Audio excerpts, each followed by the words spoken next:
Si no escogemos una vida, terminamos con una vida que nunca debió ser nuestra. Solamente cuando uno sabe lo que quiere, cuando sabemos lo que queremos, es que podemos decir no a lo que otros quieren imponernos. Pero uno tiene que saber bien qué es lo que quiere. Y eso es algo que no tenemos en claro durante gran parte de la vida. Entonces, cuando vivimos una vida heredada, bueno, estoy siguiendo esta carrera o estoy haciendo esto porque era lo que quería mi mamá, mi tío, mi primo, mi padrino. En un momento la rutina nos empieza a erosionar y lo habitual nos empieza a nublar la visión. O sea, se nos empieza a apagar el fuego de eso que venía con nosotros de fábrica, de nacimiento, de la manera que Dios nos cableó. Y es ahí cuando perdemos hasta la alegría de estar vivos, porque eso hace que nos dediquemos a algo que no nos gusta, que nos va erosionando la felicidad. En todos los órdenes. Una pareja puede estar muy enamorada, pero si le quitamos el romance a la ecuación, la relación se convierte en rutina. El nacimiento de un niño es maravilloso, es milagroso, pero comenzamos a cambiar pañales a la madrugada y empieza la rutina.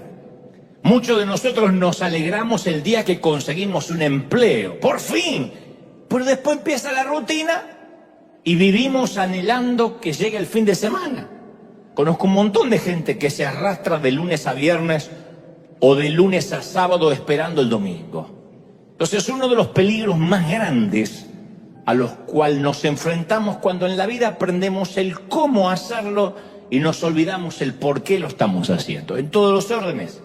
Uno puede venir a la iglesia, sabe cómo venir, sabe cómo cantar, pero olvidó el por qué venía a la iglesia. Pasa en el empleo, pasa en una pareja, pasa con los hijos. O sea, aprendemos el cómo y olvidamos la razón, el por qué. Entonces, tendemos a pensar y actuar de acuerdo a un sistema de creencias heredadas, que aquí lo hemos hablado en muchas ocasiones, que se le llama predisposición heurística. Aunque suene medio raro el nombre, suene a una epidemia, pero es un tema psicológico, es un proceso cognoscitivo increíblemente complejo, pero que el resultado final es el embotamiento mental. Cuando uno hace las cosas sin pensar, vive sin pensar, respira sin pensar, va al trabajo sin pensar, cría hijos sin darse cuenta que está criando hijos. Entonces la vida rutinaria nos empieza a embotar la mente, a entumecer nuestros sentidos y vamos por la vida como arrastrando los pies. Yo no sé si vuestras madres le han dicho lo que la mía, ¡deja de arrastrar los pies! Porque uno en un momento en la vida pasa por la adolescencia como un mamut arrastrando los pies. Que uno lo haga de adolescente, al fin y al cabo uno lo corrige, pero de adulto, en una metáfora, en una hipérbole, que vivamos arrastrando los pies, es triste. O correteamos en una rueda como un hámster, trabajamos, sudamos para pagar gastos y nunca llegamos a nada, nunca alcanzamos eso que alguna vez nos propusimos alcanzar. Quizás piense, bueno, ok, Dante, pero la rutina paga los gastos. ¿Está bien? Y tienen razón. Un trabajo digno no está mal. Uno tiene que trabajar para pagar los gastos. Uno no puede ser un hedonista que hace lo que le gusta y le pagan por hacer lo que le gusta siempre. A veces hay que trabajar, agachar el lomo y hacer lo que hay que hacer. Lo que estoy diciendo es que lo que nos termina hartando es la tiranía de lo conocido. Cuando el tengo que hacerlo reemplaza el quiero hacerlo. Aún aquí dentro de la congregación, de la iglesia, los que están de voluntarios y dice, oh, hoy toca, se le empieza a notar. Cuando el tengo que hacerlo reemplaza el quiero hacerlo. Entonces conozco a mucha gente que estudia, que trabaja, que se levanta todos los días sin rumbo. Y esto le ocurre desde el presidente de una empresa hasta el alumno, un pastor, a un cura, a un rabino, a la maestra, a la mamá que cocina todos los días. Y todos nos identificamos con esa tendencia de empezar a vivir sin rumbo, hasta incluso, insisto, en las relaciones personales. Porque llega el día que nuestra pareja está más marcada por la tolerancia que por la pasión. Y bueno, lo tengo que aguantar al gordo, ¿cuánto más puede vivir? Que acá no pasa, pero en el otro servicio hay muchas de esas asesinas potenciales. Nos propusimos grabar recuerdos en nuestros hijos y la rutina de pronto nos hace hacer que los veamos criar o que los criemos mirando una pantalla. Entonces hay gente que ve a sus hijos, los ve crecer en la cama, porque cuando se van a la mañana están dormidos, cuando vuelven está dormido. Y un día nos damos cuenta que sucumbimos ante la mediocridad y la rutina de una vida que no queríamos, que no era lo que habíamos planificado. Entonces nos volvemos frustrados, irritables, y estamos hartos de ser quienes somos, porque no era la vida que habíamos planificado. Y lo irónico de esto es que muchos de nosotros seguimos anhelando un futuro distinto, un futuro nuevo, pero mientras nos aferramos al pasado, porque es lo único que conocemos. Queremos que Dios nos dé algo nuevo, todos decimos queremos que Dios nos dé algo nuevo, pero nunca permitimos que nos arrebate lo viejo. Entonces no podemos tomar lo nuevo si no dejamos lo viejo. Y si no somos conscientes de eso, nuestro futuro termina siendo una extensión de nuestro pasado, como un pasado que se alarga, en lugar de que sea algo diferente como lo habíamos soñado. Y nuestro pasado, lo que es aún peor, puede convertirse en una cárcel que perpetúa las creencias de los que nos criaron. Uno tiende a repetir las cosas de los padres que no queríamos repetir. Entonces, de algún modo, digo, no sé si es intencional, creo que es más inconsciente, reproducimos la misma cultura con nosotros, con lo que nos rodean, de la manera en que nos criaron. Ustedes dicen, ¿está mal eso? Y si uno repite lo malo, sí. Lo engañoso del caso es que a veces nos pasamos la vida intentando no ser como nuestros padres. Que por una cuestión de buen gusto, no le voy a preguntar quién se pasa la vida intentando no ser como los padres. Pero lo cierto es que llegamos a ser como la persona que menos nos queríamos parecer. Esto es lo peor. Durante las terapias o durante las consejerías siempre surge la frase, yo juré que nunca iba a ser como esa persona que despreciaba. Pero estoy dándome cuenta que estoy llegando a ser exactamente como esa persona. Y yo conozco esa lucha interior. Porque en muchas ocasiones yo me propuse no ser como la peor versión de mi padre, que me dejó algunas cosas buenas y otras no tan buenas, no son para contar. Y yo me propuse no ser como él, pero a veces me asusto porque me veo actuando como él. Me escucho la voz y es la voz de mi papá. Ya bastante que tengo las manos de mi papá que se parecen más, pero a veces escucho que es la voz de mi papá y hasta digo frases que a mí me irritaban cuando me las decía. La famosa, vamos a ver. De acá al sábado puede pasar muchas cosas. Esa manía de no comprometerse como todo político que tienen los padres, ¿no? Hay una historia asombrosa en la Biblia que relata que Jacob estaba cansado de lidiar con su suegro que era tramposo y canalla. Entonces Jacob solo quería casarse con su hija y Labán, que así llamaba su suegro, siempre terminaba timándolo. Y para hacer la historia corta, hasta le cambió el salario 10 veces. Un timador, un tramposo. Entonces, un día, Dios le da un sueño a su yerno, a Jacob, y le dice, te voy a dar la manera de negociar con tu suegro. Quiero que le digas que van a dividir el rebaño. Que tú te vas a quedar con las ovejas y las cabras que estén moteadas y manchadas. Que esto es una locura, porque casi no hay ovejas manchadas. Las ovejas no son cebras. No hay muchas cabras manchadas. Como que... Pero aún así Dios le dice, tú te vas a quedar con las manchadas y que él se quede con todas las de un solo color. Un pésimo arreglo para Jacob, pero así se lo había dicho Dios. Porque entre el rebaño, insisto, y nacen muy pocas crías de varios colores. Así que el suegro, pillo, y algo argentino, dicen los teólogos, aceptó de inmediato, dice, claro, me fascina. Y Génesis 30:37 relata que por orden expresa de Dios, Jacob tomó unas varas verdes de álamo, de almendro, de plátano, le saca tiras de la corteza, descubre lo blanco de las varas y coloca las varas que había descortezado delante de los rebaños, pero en los abrevaderos, donde venían a beber. Y ahí es donde se apareaban también las muchachas y los muchachos. Y los rebaños bebían, miraban el palito que estaba así moteado y tenían crías rayadas, moteadas y manchadas.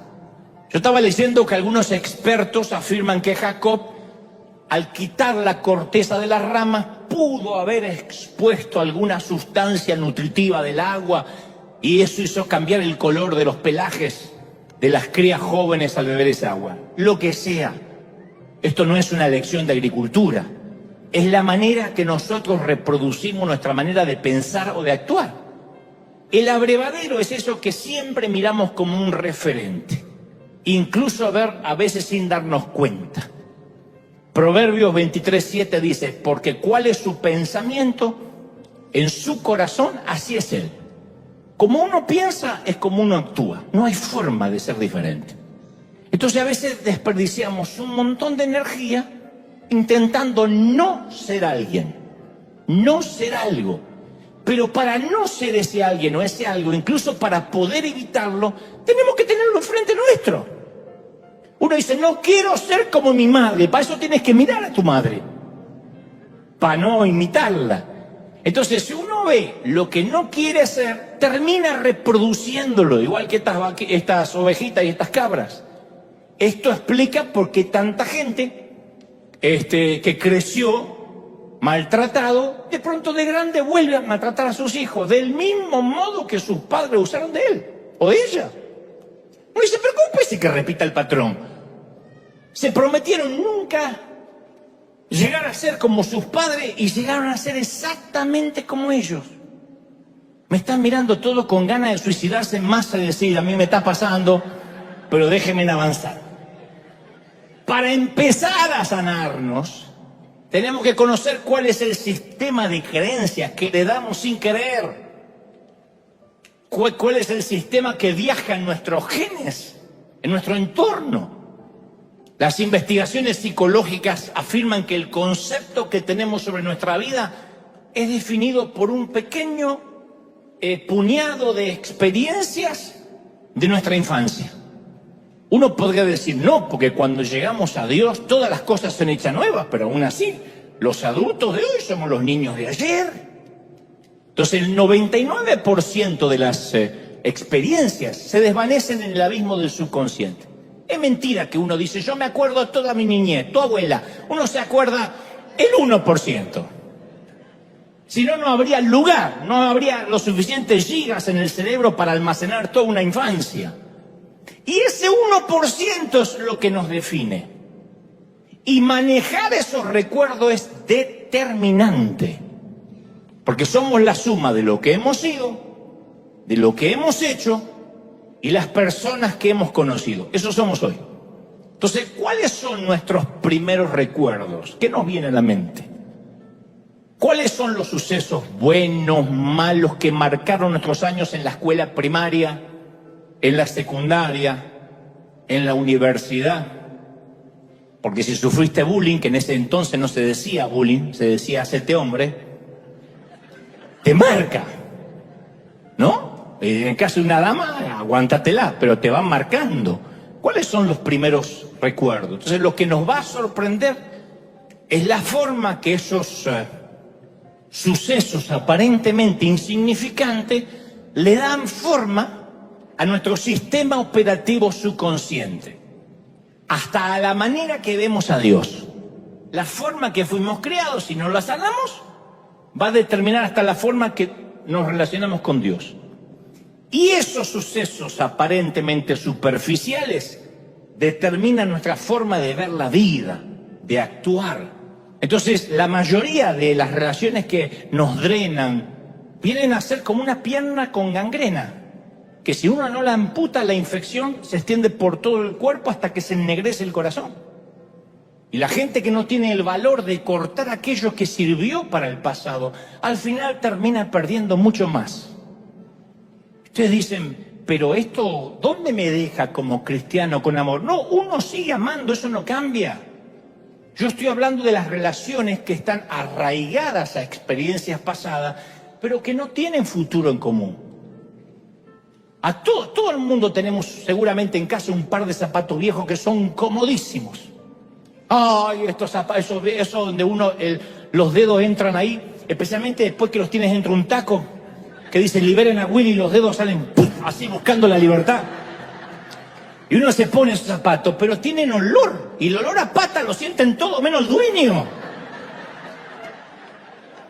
Tienen agujeros y no nos van a llevar lejos. Esas son las relaciones que a veces hay que cortar. Son cómodas, pero no van a llevar al futuro.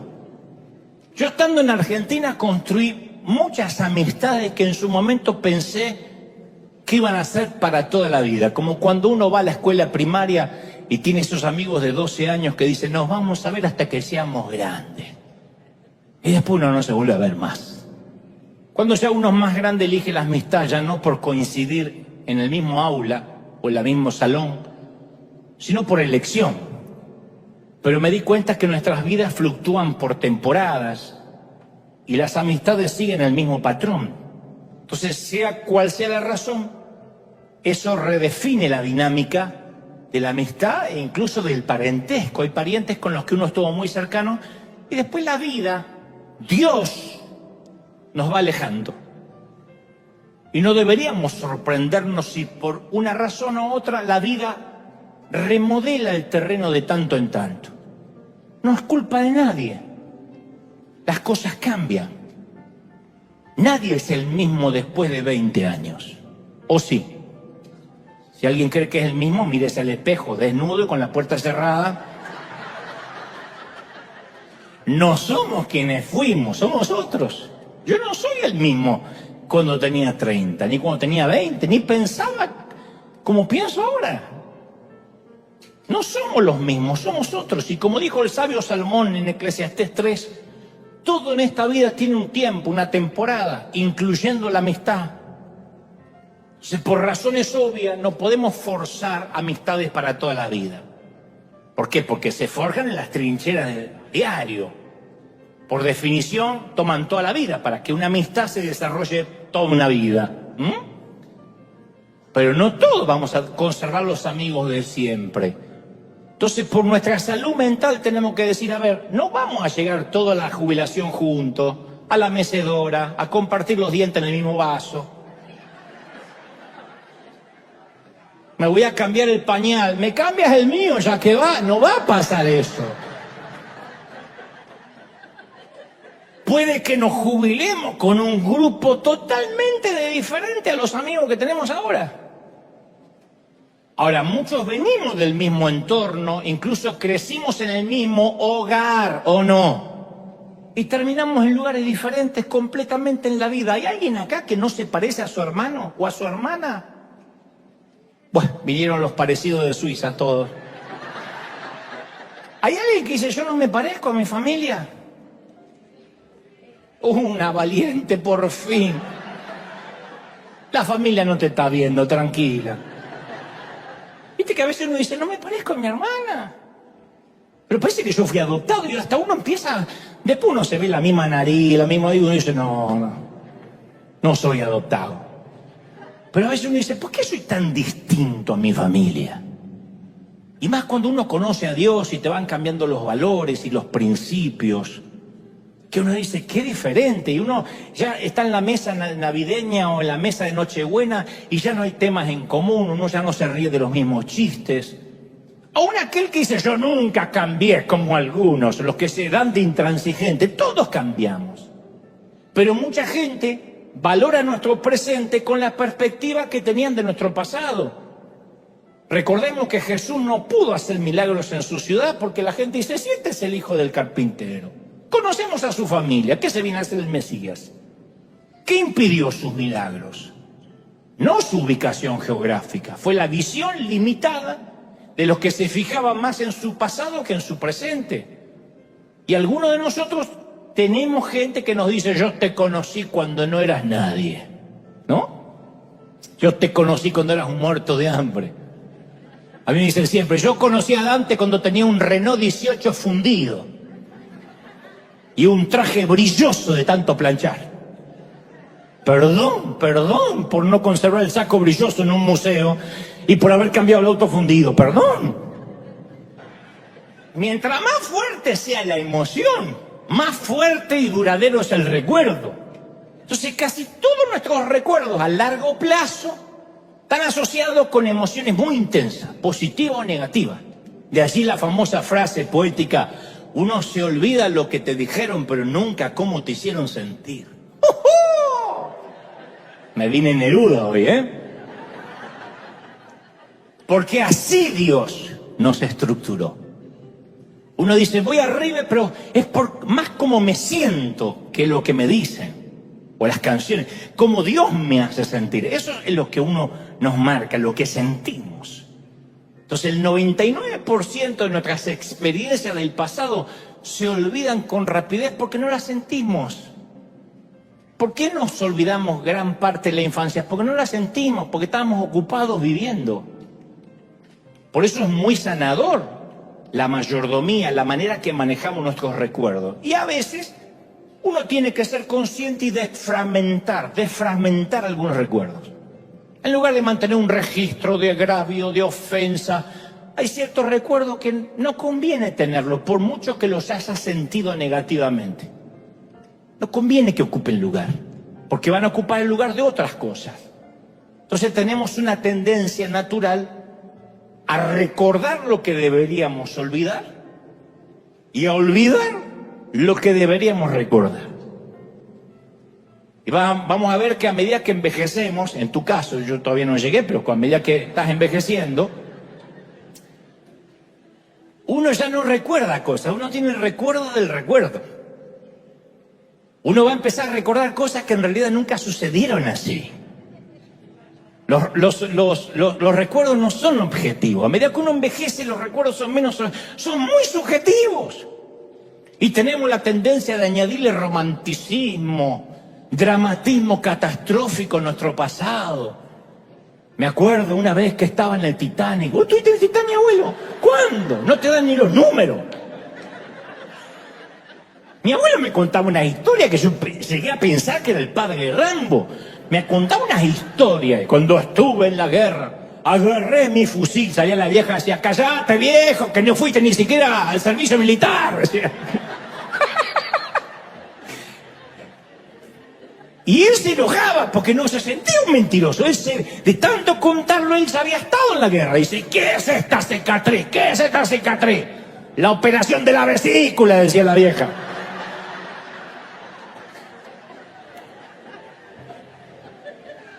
Entonces todos distorsionamos nuestros recuerdos a base de minimizar unos mientras ampliamos otros, los que nos conviene. Pero la manera, insisto, de manejar nuestros recuerdos va a determinar nuestra manera de ver a Dios y a ver la vida.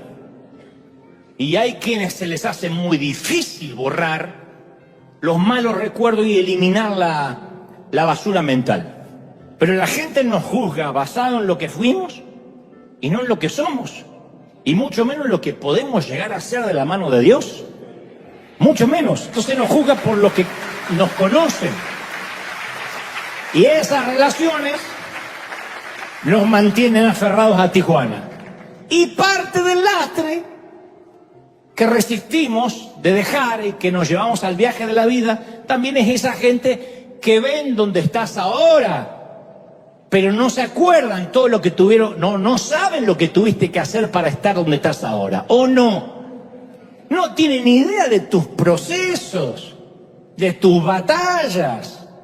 Ven una foto tuya en la casa y dicen, qué lindo en Yanquilandia, qué fácil. No saben, tuviste 8 trabajos para poder pagarla. La gente ve nuestra tierra prometida, pero nunca conocen, ni quieren conocer nuestros desiertos. Y nadie puede apreciar la magnitud de nuestro éxito si no ha visto la ferocidad de nuestras luchas. Y caramba, que la mayoría de los que están acá se han roto el lomo, han trabajado, han tenido que separarse de sus seres queridos, han tenido que renunciar a jugar con los chicos porque este es un país donde uno no se puede colgar del cable y tengo DirecTV gratis, me agarro el gas y me copio. Gloria al Señor por todo lo que me puedo colgar. Esto no pasa. Pasarán otras cosas, pero esa no. Y si uno se retrasa la renta o el alquiler un día, al otro día está SWAT sacándote. En nuestros países uno se puede quedar 7, 8, 10 años sin pagar.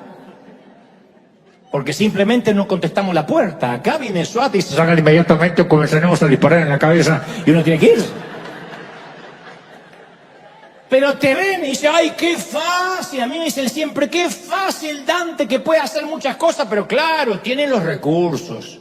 Y yo digo, ¿no será que tengo los recursos porque siempre hice muchas cosas? ¿No será que trabajé? ¿No será que me forcé, que le creí a Dios? Porque yo también nací en el mismo Tijuana y sin recursos. Cuando yo nací en San Martín, Buenos Aires, y nací, no le dijeron a mi mamá, señora, le acaba de nacer un hijo con recursos.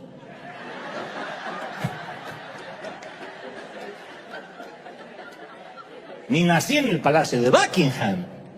Entonces, como dijo una famosa conferencista, Brené Brown, si no estás en el ring, si no estás en el cuadrilátero recibiendo una paliza de tanto en tanto, y solo estás criticando sentado en los asientos baratos del teatro, no estoy interesada o interesado en los comentarios sobre mi vida. Punto. Si no te peleaste palmo a palmo con la vida. Entonces hay mucha gente que no conoce de dónde venimos y el precio que tuvimos que pagar. Y seguramente habrás escuchado este dicho, hay que quemar las naves. A un gran conquistador hace mucho tiempo iba a enviar a sus tropas contra un enemigo poderoso cuyos hombres le eran mayor en número, embarcó a sus soldados, navegó hacia el país enemigo y desembarcó y dio la orden que queme las naves o los barcos que lo habían llevado hasta ahí. Y al dirigirse a sus hombres dijo, ved cómo los barcos se convierten en cenizas, en humo. Esto significa que no podemos dejar estas playas a menos que ganemos. No hay retirada, o vencemos o morimos. Ese gran conquistador fue Hernán Cortés y la gran batalla fue la conquista de México. O sea, prendió fuego lo que podía ser una opción de retirada. Le sucedió a Israel al salir de Egipto. Si la esclavitud sigue siendo una opción, siempre vamos a regresar. Yo le decía hace poco a una misionera, si te vas a misionar, tienes que desempacar completamente. Aquel que va, abre la maleta y va picoteando así, saca un calzón y saca una cosa y vuelve a poner un calzón sucio, saca uno limpio, es porque sabe que se va a ir. Pero aquel que pone todo en los cajones porque sabe que se va a quedar. La opción de que si las cosas se ponen mal me voy, es lo que hace que no tengamos raíces en nada. Imagínate un marido que se casa así. Y yo me caso, si a los 3 meses estás una loca, yo me voy. O viceversa. Entonces, si siempre hay una forma de retirada, vamos a ser esclavos. ¿Cómo lo llamamos? Seguridad, comodidad, plan B.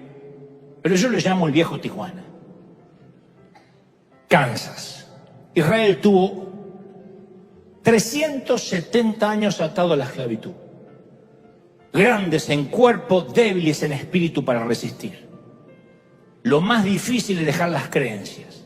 Quitarnos el perno del entorno, de las cosas. Y eso no le corresponde a Dios, ¿eh? El peso hay que despojárselo. Uno no puede decir, Señor, quítame el peso. Quítatelo vos.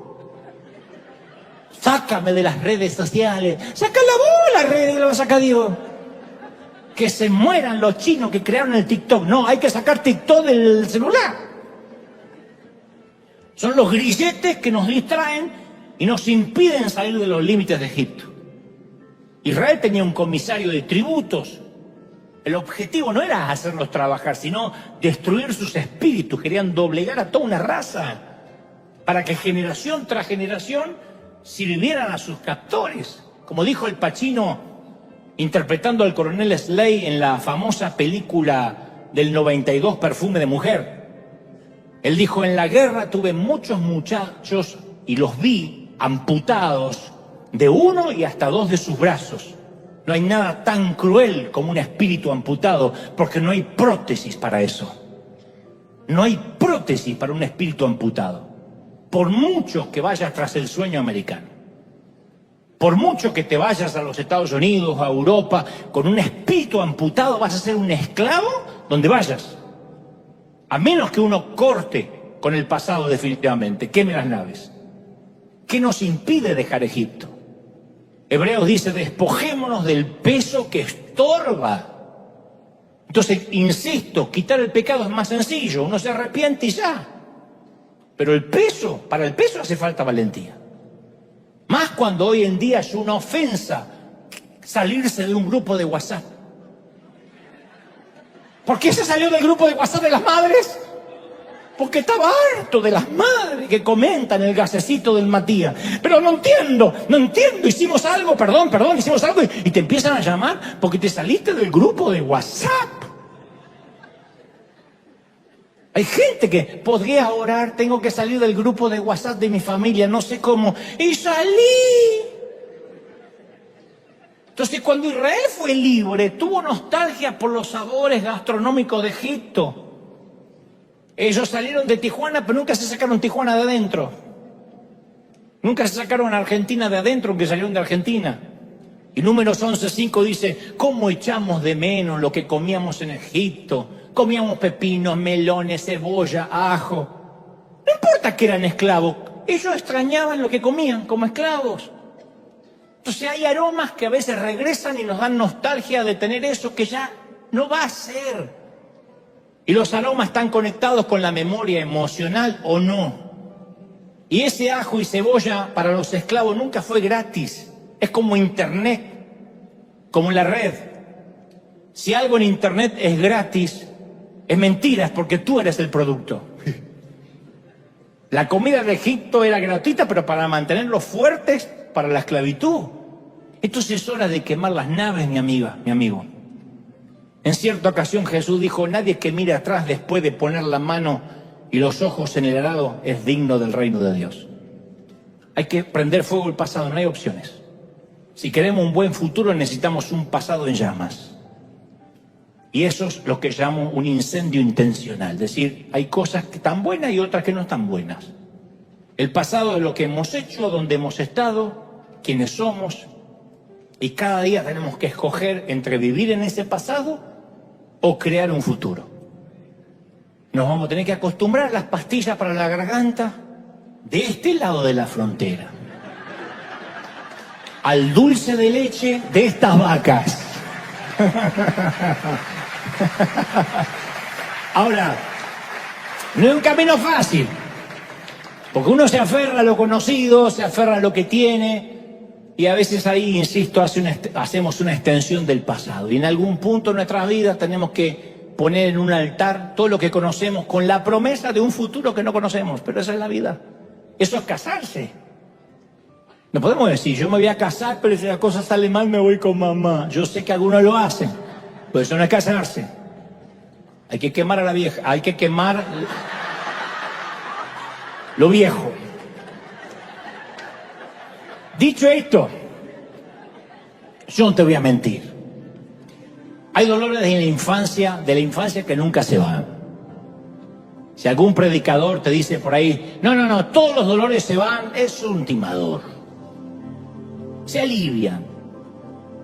Pero hay dolores que nunca se van por completo porque, insisto, están en ese 1% que Dios permitió, tema para otro mensaje, para hacer lo que hoy somos, para darnos cierta resiliencia, cierto umbral de resistencia a los avatares de la vida. Olvidar no es adquirir amnesia. Uno puede recordar el dolor, pero que ese dolor ya no viaje con nosotros. Que ese dolor no nos acompañe a todos lados. Las cicatrices son una belleza especial. A mí me gustan ver cicatrices. Porque quien no tiene ninguna herida significa que no peleó nunca una batalla de las buenas. Las heridas de la vida son una placa de honor. Son como las marquitas de la cesárea de una mamá, que hablan de que ese mapita que ahora aparece en su panza es que parió, que dio a luz hijos. Las marcas, sean cual sea, siempre son buenas. Hay un viejo chiste malo que relata que un día se juntaron varios gringos machotes para presumir sus cicatrices. Lo deben conocer. Uno de ellos se levantó la camisa y dijo: esta cicatriz me la hice peleando cuerpo a cuerpo en Kansas City. Y ahí mismo se levantó otro la camiseta y dijo: esta marca me la hice en una balacera con la policía en Dallas City. Otro hizo lo propio y dijo: Oklahoma City. Alguien dijo: Connecticut City. El pobre hispanito que estaba ahí, para no ser menos, levantó la camiseta y dijo: Appendi City. Es chiste malo, pero había que ponerlo en alguna parte, ¿no? Pero las heridas marcan que no nos rendimos, que peleamos.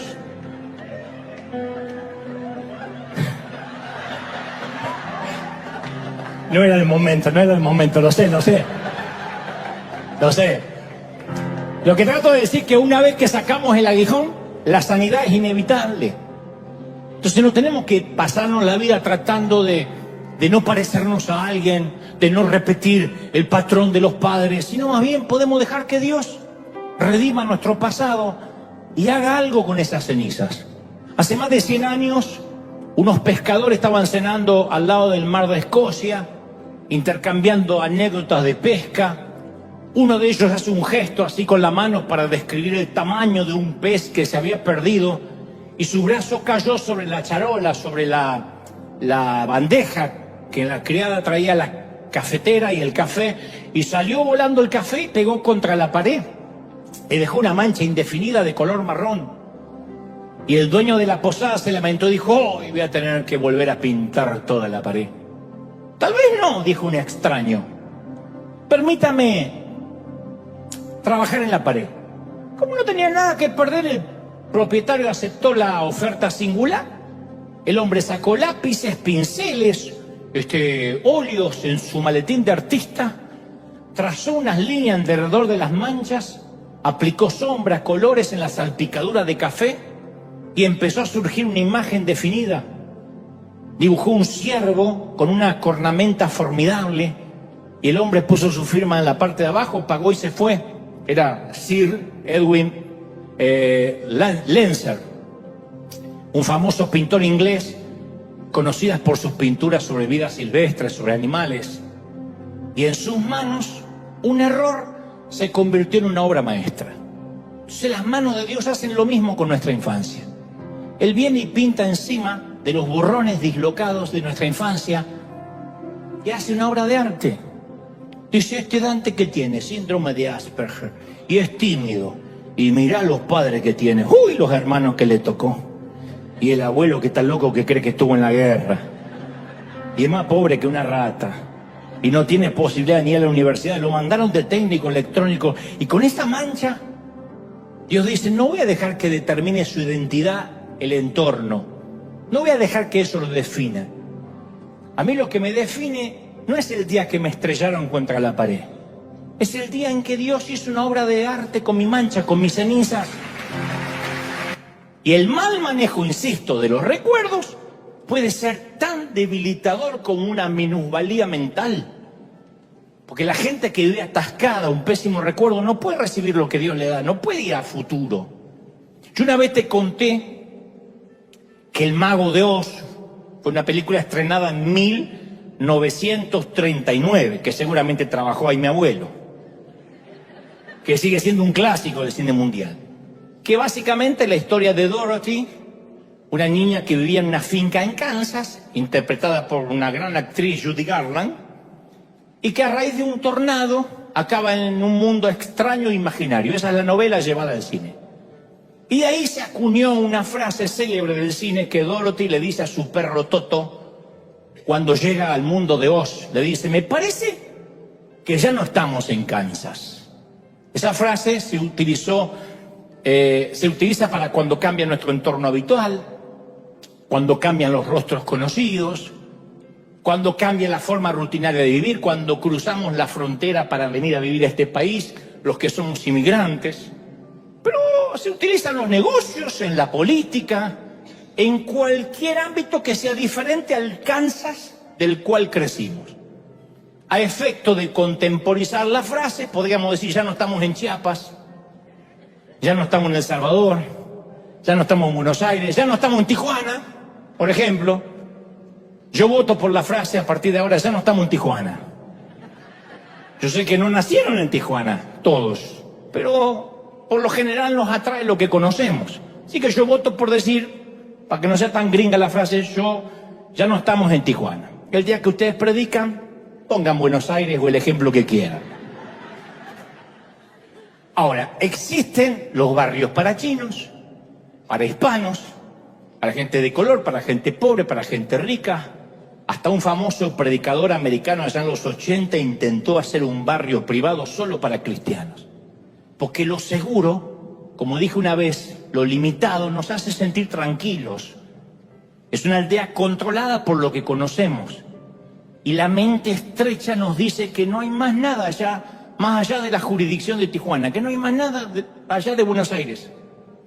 Entonces vivimos nuestra propia pecera, con problemas familiares agotadores que nunca se terminan, y nunca podemos ver el futuro porque nos empieza a envolver la rutina de las creencias. Yo digo, ¿no habrá un momento en la vida que Dios quiere que renegociemos aquello que nos preocupa y aquello que vamos a partir de ahora a dejar pasar por alto? ¿Por qué hay gente que pasa días enteros sumergidos en asuntos familiares insignificantes? Yo sé que algunos dicen, sí, a mí me pasa, a todos nos pasa. Yo estoy consciente que hay algunas turbulencias en la vida, algunas pruebas que no las podemos ignorar. Enfermedades terminales, alguna minusvalía, etc. Pero muchas otras son lastres que arrastramos del viejo Tijuana. Estoy hablando metafóricamente, de donde haya nacido. Conozco gente que gasta recursos, tiempo, extinguiendo fueguitos que no valen la pena. Y yo estoy convencido que acá debe haber gente que le encanta, que es adicta al drama. Alguien debe conocer a alguien que es adicto al drama. Siempre tiene un problema terrible, siempre. La vida es a las 7:06 centro, la Wilfred, la pobre de Guadalupe que va a River. Es siempre así. Que la vida es una telenovela. Son fatalistas. Ay, el nene se le atraviesa una flatulencia. ¡Oh! Te lo cuentan como que le agarró un cáncer terminal. No sabe, estoy orinada por un dinosaurio. Se me constipó el Matías. ¡Oh! No me hace caca. ¿Qué hice, Dios, para tener esta vida? Uno dice, no puede ser. Esa hay que mandarla en un container a África. Pero hay gente que dramatiza las boberías cotidianas. Y yo sé que existen muchos momentos reales de angustia que uno no puede evitar. Pero mi pregunta es, ¿no llegamos a un momento en que decimos, ¿no será que me estoy complicando la vida con una carga en los hombros que podría quitarme, pero que las heredé de mi familia? Porque así era mi mamá, porque así era mi abuela.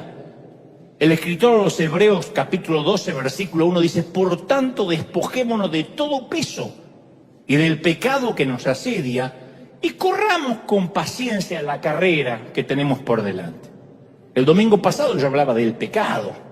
Uno dice, pecado que confieso, pecado que desaparece. Lo más difícil es confesar el peso, las distracciones que nos llegan a ser un pecado capital, pero que nos distraen. Son los asuntos grasos de la vida. Es la basura que nos inflama. Si uno quiere adelgazar en este país, tiene que cortar el gluten, las harinas y todo lo que inflama, todos los aditivos, el azúcar. Casi nadie engorda por comer comida sana. Lo no saludable es lo que nos inflama. Y en la vida pasa igual, hay cosas que nos inflaman, no nos nutren, no nos alimenta, pero nos drena, nos vampiriza, nos carga. Y son cosas que heredamos de nuestros padres. Y te lo digo porque esto no es un mensaje para ustedes nomás, los pobres mortales. Yo muchas veces Me veo dramatizando como mi mamá. Mi mamá era una súper actriz. Glenn Close, Michelle Pfeiffer no existían, eran un frijol al lado de mi mamá. Entonces a veces yo tiendo a dramatizar porque viaja conmigo. Yo me acuerdo siempre de la casa de mi abuela Ana, que tenía la casa repleta de cosas que parecían que habían sobrevivido a la Segunda Guerra. De ahí la locura de mi abuelo, que veía las cosas y pensaba que había estado en la guerra. Ropa antigua con un agujero de polilla, moho, fotos cuarteadas color sepia metidas en unos marcos ovalados espantosos, una máquina de coser Singer. Si alguna acá sabe lo que es una máquina de coser Singer, tienes que hacerte una colonoscopía una vez por año, llegaste a la edad. Esa con el pedal abajo. Un lavarropa que hacía un ruido de tractor, interferían los aviones que pasaban por encima. Así. Y ella presumía, yo nunca tiro nada. Más vale a juzgar por el abuelo que estaba ahí. Para empezar, pues el abuelo no tiraba nada. La abuela no quería aceptar que algunas cosas, a pesar de lo hermosas que habían sido, ya no eran útiles. A ella le faltaba el valor para dejar ir las cosas. Y aunque parezca terrible, mi abuela Ana no está sola en esto. Porque la mayoría de nosotros somos acumuladores de lo familiar de Tijuana, de mi caso de Billinghurst, de Buenos Aires. Las cosas que sirvieron, pero que ya no funcionan. Lo que nos sacó de Egipto no siempre nos sirve para entrar a la tierra prometida, pero somos acumuladores compulsivos de creencias, de historia. Mantenemos viejas, yo siempre digo, mantenemos viejas relaciones cuando ni siquiera somos correspondidos. Seguimos siendo leales a veces a amistades que, como digo siempre, se mantienen por un solo remo. El día que dejamos de remar, el día que no lo llamamos por teléfono, el día que no mandamos un texto, no nos habla más. Porque era mantenida la relación por un solo remo. Yo he hecho la prueba de no llamar por una semana a alguien que creía mi amigo, nunca más supe de él. Jamás. Entonces digo, ay, era yo el que insistía con feliz cumpleaños. Entonces, pero uno se aferra a lo conocido, a lo familiar. Hay gente que usa hasta el mismo producto de una marca, el mismo, no consigo esa marca, no consigo. Pero no es que está buscando la marca de plutonio. No consigo el supositorio que yo usaba en El Salvador. De verdad. Y no se rían porque yo conozco gente de acá que se va hasta Tijuana.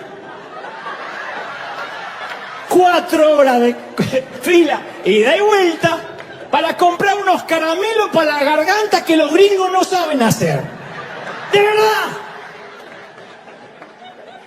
Porque no es que dice, la insulina de allá es mejor. No, me fui a comprar unos caramelos que los venden en la farmacia de allá. O sea, acá pudieron mandar un cohete a la luna, pero no pueden hacer caramelo para la garganta. Y argentino también. Yo me traigo el dulce de leche de Argentina porque las vacas de acá no saben hacer ese tipo de dulce.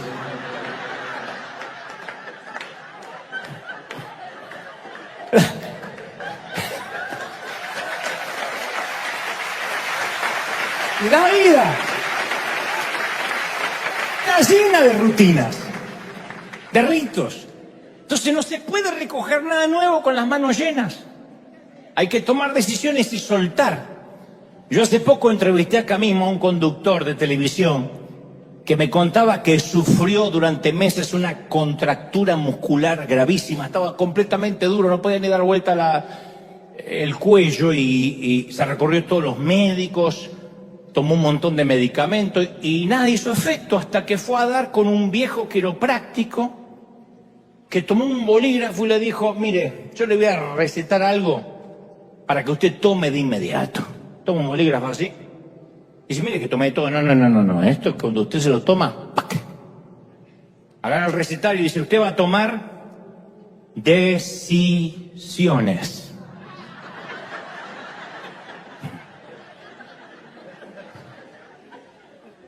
Y Y dice, ¿qué te puede decir? No, ni idea, mi amigo. Eso lo sabrá usted. Pero no son más de 2 o 3 que le están sobrecargando la salud, le están minando la salud, lo están endureciendo. Usted tiene que tomar decisiones. Eso no es otras cosas que estrés por acumular problemas que estoy convencido que no valen la pena.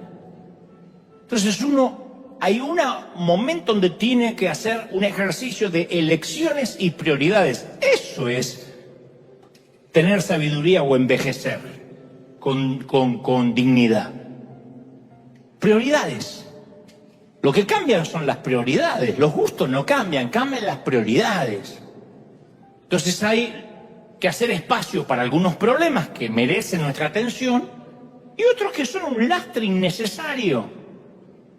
Uno habla del pecado e inmediatamente todo el mundo se identifica.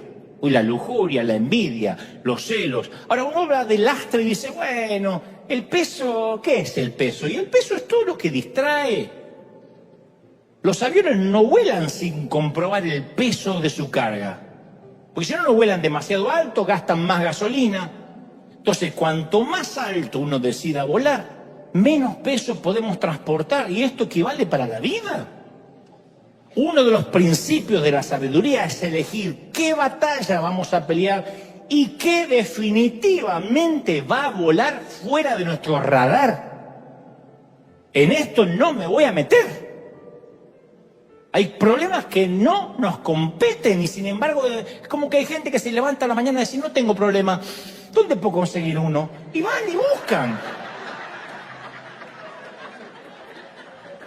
Y una vez te dije, ¿qué parte del peso que arrastramos de nuestro Tijuana es la que hay que dejar? A veces es una deuda emocional, que los hispanos tenemos mucho, ese famoso síndrome que yo hablo siempre de te estaré siempre agradecido, que suena noble. Caramba, que acá siempre hablamos de la honra. Pero nunca olvidemos que la herramienta es solo una herramienta. Uno le agradece al martillo, no le rinde homenaje. Entonces hay que honrar a quien nos bendijo. Pero en algún momento hay que decir, bueno, ya está, suficiente. Cuando uno termina de pagar una hipoteca o un préstamo, el banco no tiene por qué volvernos a llamar. Ya pagué.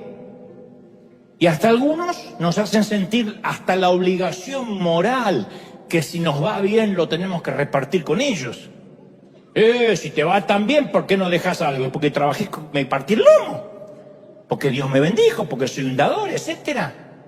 Por eso insisto, para que Dios nos pueda llegar al futuro, nos pueda llevar, tenemos que reconocer que ciertas relaciones fueron muy buenas para el viejo Tijuana, para el viejo Buenos Aires, para el viejo México, pero no para el sitio donde vamos. Uno no puede pasarse la vida aclarando malentendidos, sentimientos heridos, egos dañados. ¿Viste que hay gente, qué te pasa ahora? No, se me enojó la cuñada. Y ahora se me enojó el compadre, y ahora se me enojó. Y siempre está aclarando y aclarando y aclarando. Hasta que un día uno se cansa de aclarar. Y a medida que uno va creciendo, estamos obligados a refinanciar ciertas relaciones. Refinanciar, como un préstamo. Esto incluye a nuestros padres. Uno los sigue amando, pero hay que refinanciar. No sé el caso de ustedes, pero en el otro servicio hay muchos hijos de madres psicopateadoras. Uno tiene que refinanciar la relación con los hermanos de sangre, no dejar de amarlos, refinanciar. Decir, no, hasta acá. Porque uno es el que maneja su propio presupuesto emocional, no me lo manejan los demás. Tú no permitirías que alguien te maneje tu presupuesto financiero. ¿Y por qué alguien maneja tus emociones? Alguien te dice algo o deja de decirte algo y ya tus emociones se desequilibraron. ¿De verdad el poder lo va a tener otro? Entonces a mí esto me resolvió la vida. Jamás, y esto no es anticristiano ni antiamor, pero jamás llames, jamás escribas o hables con alguien motivado por la culpa. Nunca. Ay, no lo llamé por el cumple, se me va a armar un lío. Ay, qué invento. Mejor lo llamo a fulanito por el día del amigo para que no se ofenda. Si se ofende no es amigo. Si se ofende no es amigo, ese no te va a visitar a la cárcel cuando te metan preso por no pagar los impuestos salariales. Una metáfora, no se rían tanto, una metáfora. ¡Ay, debería escribirle a Mengano, porque si no, Mengano va a pensar que no le importo! Que piense lo que quiera, el verdadero amigo va a estar ahí. Si él no es por amor y es por culpa, no sirve, drena, vampiriza. En cambio, cuando uno hace las cosas con el amor, se percibe. Entonces, nunca hay que permitir que sentimientos de otras personas manipulen nuestras decisiones. No negociamos con terroristas emocionales. No se negocia con terroristas. Y apenas descubras una terrorista, puede ser cualquier pariente. Pero llegamos a cierta edad donde es vital hacer un inventario emocional y decidir qué voy a refinanciar. Eso es lo que yo me regalé cuando cumplí 50 años. Cuando vaya a cumplir 50 años. Voy a refinanciar. No se puede ir por la vida siempre pagando los mismos intereses leoninos. Es que cuando uno tiene pasados tan despreciables y antecedentes tan deteriorados, y nos ofrecen la bondad poco familiar del amor, tendemos a retroceder, a retrotraernos, a escaparnos. Es lo que suele suceder cuando se predica sobre la gracia de Dios. Siempre hay gente que dice, yo sufrí demasiado y tú me dices que el Señor me perdona las veces que sea. No, aquí hay trampa. Echa la ley, echa la trampa. Y cuando la limosna es grande, hasta el santo desconfía. Entonces hay gente que no puede aceptar la gracia, prefiere la religión.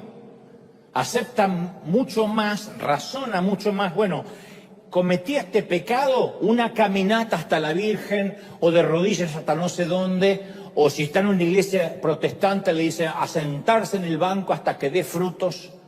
Eso lo entendemos más. Cuando Dios dice, no, solo arrepiéntete y ya. Decimos, no, ¿qué pasó? ¿Qué pasó? ¿Dónde está la trampa? No hay trampa. Pero nos parece poco familiar ese amor. Decimos, ¿y por qué? Esa es la triste consecuencia de tener baja autoestima. Gomer, a pesar de todo lo que tiene, comienza a alejarse de Oseas. Al principio no se notaba, pero de poco a poco se fue deslizando, se fueron desconectando, hasta que fue tarde. Ella volvía después de hora a casa, se quedaba con alguna excusa en algún otro sitio, no regresaba de hacer las compras sino hasta horas después. Él notó que ella volvía a tener una mirada distante. Sabía Oseas que la última vez que la abrazó, ella estaba gélida, fría. Y él pensó que había percibido en ella el olor de otro hombre, pero no se lo permitió creer. Dijo, no, después de que yo invertí tanto amor, que ella me sea infiel y me falte el respeto, no. A ningún hombre le gusta pensar que su amor no es suficiente. Pero poco a poco ella parecía como más incómoda en un lugar cómodo. Que es lo que nos empieza a pasar a nosotros cuando empezamos a ser infieles a Dios. Que estamos en un lugar cómodo, pero cada vez nos sentimos más incómodos hasta que un día dejamos de congregarnos. Y decimos, ¿pero por qué? Y porque la infidelidad, la fidelidad de Dios no correspondida y nuestra infidelidad hacia Él hace que se genere una incomodidad. Y esto suele suceder cuando tenemos un pasado disfuncional, que lo primero que pensamos es que no somos dignos de ser amados. No estoy justificando a Gomer, digo que es muy probable que ella dijera, yo no me merezco esto, Oseas se merece una mujer mejor. Al menos una mujer que le dé hijos legítimos. La cosa es que finalmente Oseas llega un día a casa y Gomer ya no estaba. Su ropa todavía estaba en el armario, sus pertenencias estaban en el tocador. Todo estaba en su sitio, pero ella se había ido. Ella estaba encadenada a su pasado como un animal abusado, atrapado en la parte trasera de la casa. De algún modo, Oseas presiente dónde puede estar ella, pero le cuesta asimilarlo, creerlo, no lo puede procesar. Entonces Dios le habla y le dice: yo quiero que vuelvas a la zona roja, busques al proxeneta de Gomer, el que la está haciendo trabajar de vuelta, la compres y la traiga de nuevo a casa. Eso sí que es duro. Dios me dijo: ay, te quiero ver.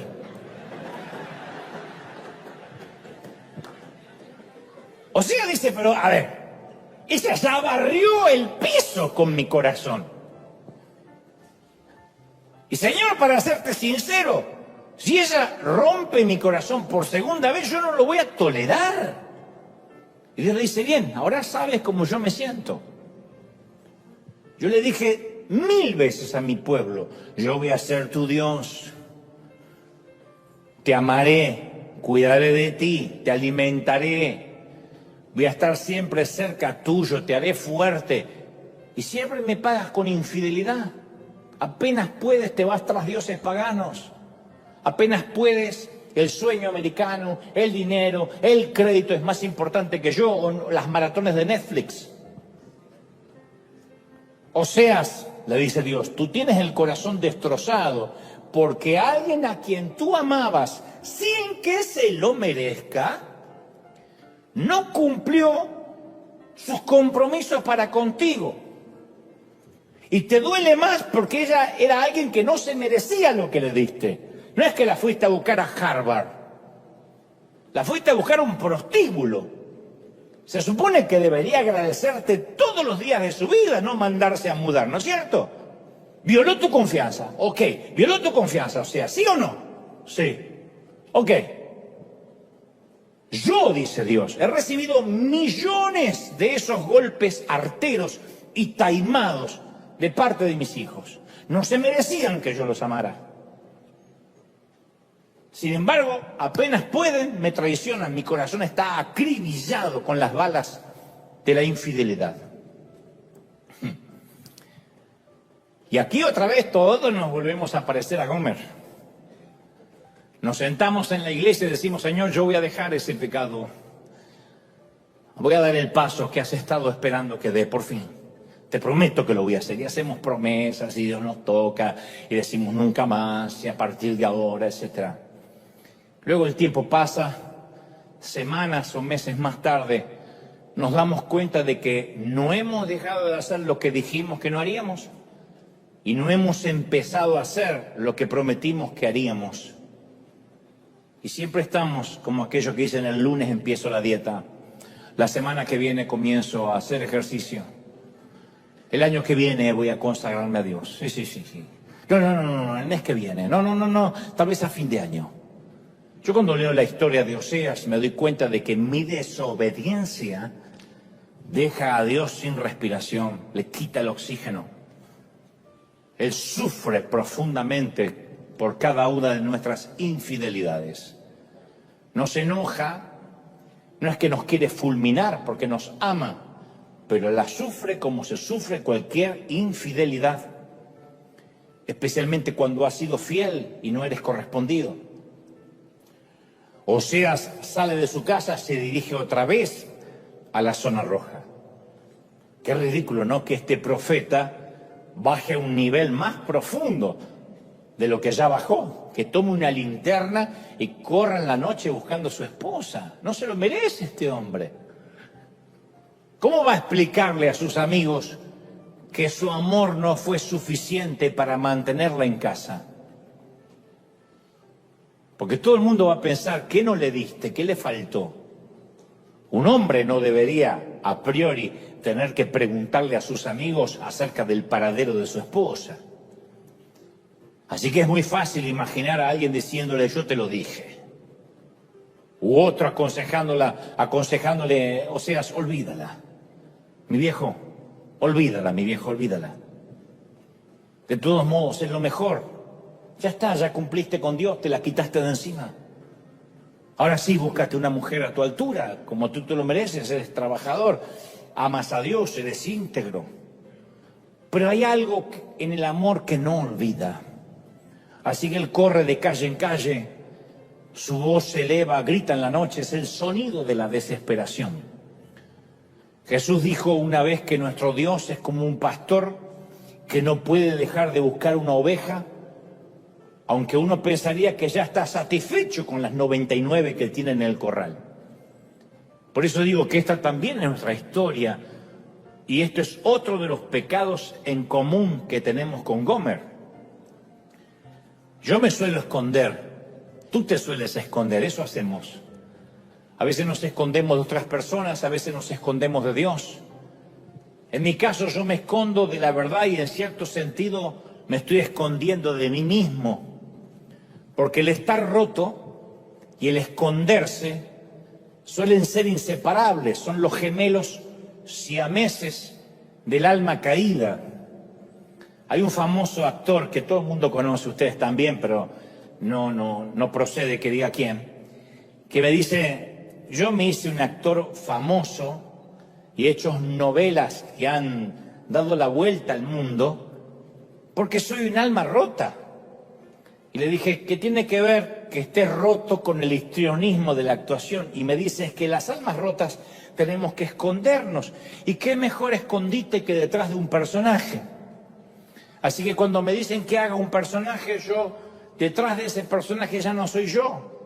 Soy el narcotraficante, soy el galán, pero me escondo. Así que es mi manera de hacerme ver sin que realmente nadie llegue hasta quien soy. En mi caso, lo irónico es que me escondo porque temo que si se sabe la verdad acerca de mí, no me van a amar.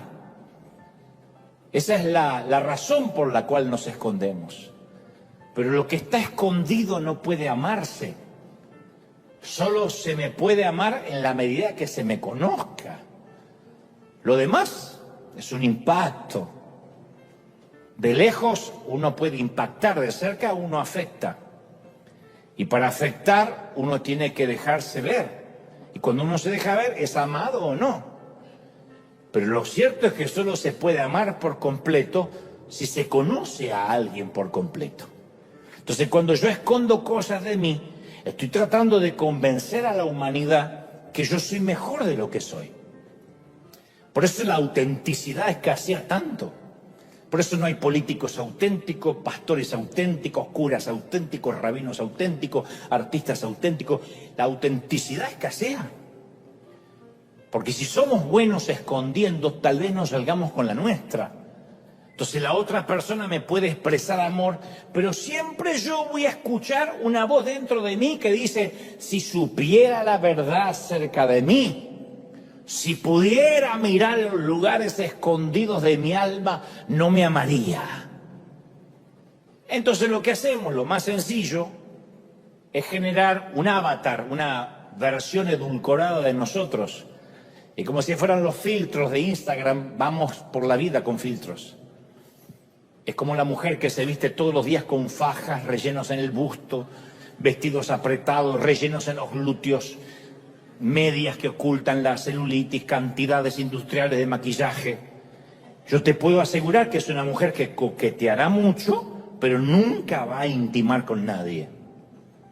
Ni menos va a dejar que la amen. Porque piensan, si me vieran desnuda se van a espantar.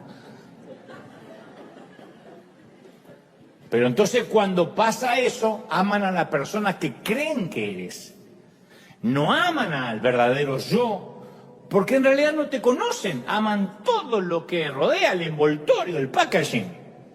¿Alguna vez hiciste algo, no tienes que decir amén, espero, pero hiciste algo tan perverso, tan horrendo, que te perdiste el respeto a ti mismo? Y dices, es tan perverso que ni cuando le quiero pedir perdón a Dios lo quiero repetir verbalmente, no lo quiero articular. ¿Alguna vez tuviste una mancha de culpa que el tiempo parece que no puede borrar y siempre parece que cuando tienes un éxito te va bien? Hay como una herida donde se drenan. Esa alegría se termina por diluir por esa culpa, que como dijo alguien, la culpa es un derroche de los sentimientos, porque no deja nada. Pero hay gente aquí que ha llevado una culpa por años Yo sé que hay gente y personas que ahora dicen, ¿sabes? Yo tengo escondido en mi armario, detrás de abrigos y trajes, un esqueleto secreto del cual te avergüenzas. Todos tenemos esqueletos, solo que algunos los ocultan más que otros. Pero no es intencional. No hay nadie que diga voy a vivir con la culpa de algo escondido. Es la triste consecuencia de demasiados secretos no confesados, enterrados, sin resolver, de cosas bajo el tapete. ¿Será posible que Dios pueda amarnos a pesar de todo eso? Bueno, hay que seguir con la historia entonces. Yo no sé cómo fue la propuesta de Oseas, ni el plan de conquista, porque la Biblia no lo revela, pero es probable que Oseas se haya acercado a la barra del bar del burdel y ella, viendo a un potencial cliente, quizá le preguntó si acaso le invitaba un trago. El hombre no está familiarizado con este tipo de transacciones, así que va al grano, quiere irse de ahí lo más rápido posible y le ofrece casamiento. Le pregunta si le gustaría salir de este ambiente sórdido y transformarse en su mujer. Creo que Gomer estalla en carcajadas. Creo que comparte el chiste con sus amigas, ¿no? A veces, algunas noches, suelen aparecer tipos raros como estos locos que buscan afectos y que se enamoran de las rameras. Así que ella le pone los puntos y le dice, te equivocaste, yo no soy la mujer para que tú te enamores. Pero Oseas mantiene la propuesta, no se inmuta por las risas de las chicas del burdel. Y Gomer se percata que este tipo, número uno, está hablando en serio. Segundo, no pertenece a este lugar. No ha ingerido una sola gota de alcohol. Está completamente sobrio y parece que sabe lo que está diciendo. Así que yo creo que de algún modo, al darse cuenta que no se trata de una broma, de mal gusto, de una cámara oculta, la mujer se sonroja y vuelve a salir de su interior aquella niña que ya no se sonrojaba más. Esa niña que alguna vez soñó con una boda, con un enorme pastel, un vestido blanco, eso vuelve a surgir y sale a la superficie. La cosa es que finalmente Gomer se casa con Oseas. ¿Cómo puedes esperar un matrimonio santo con alguien que no lo es? Esa es la gran pregunta, ¿no? No obstante, Oseas la hace su esposa. Le dio su apellido, le cedió el beneficio de su legado, de su herencia, envolvió con un manto de integridad sus hombros maltratados, sacó de su piel el olor pútrido de la lujuria de otros hombres. Solo el amor puede hacer olvidar el abuso. Yo creo que el abuso solo se puede olvidar cuando realmente te aman de verdad. La sacó de las calles, la metió en su casa, le dio un hogar, besó el dolor y las cicatrices de las cosas vergonzosas que ella hizo, nunca se las contó a nadie. Interpreto de que tampoco le preguntó nada a ella de su pasado. Dicen por ahí, en la cultura de los barrios, que los caballeros deberían no tener memoria y las mujeres no deberían tener pasado. Y este es el caso de Gomer, donde él no le hace preguntas.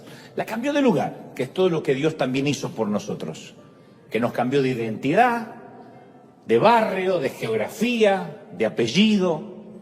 Oseas llevó a Gomer a los vecindarios a los que nunca le habían permitido entrar, porque ahora cambió también su vestimenta, la convierte en una dama, en una fémina, le dio dignidad, le dio identidad, le asignó identidad.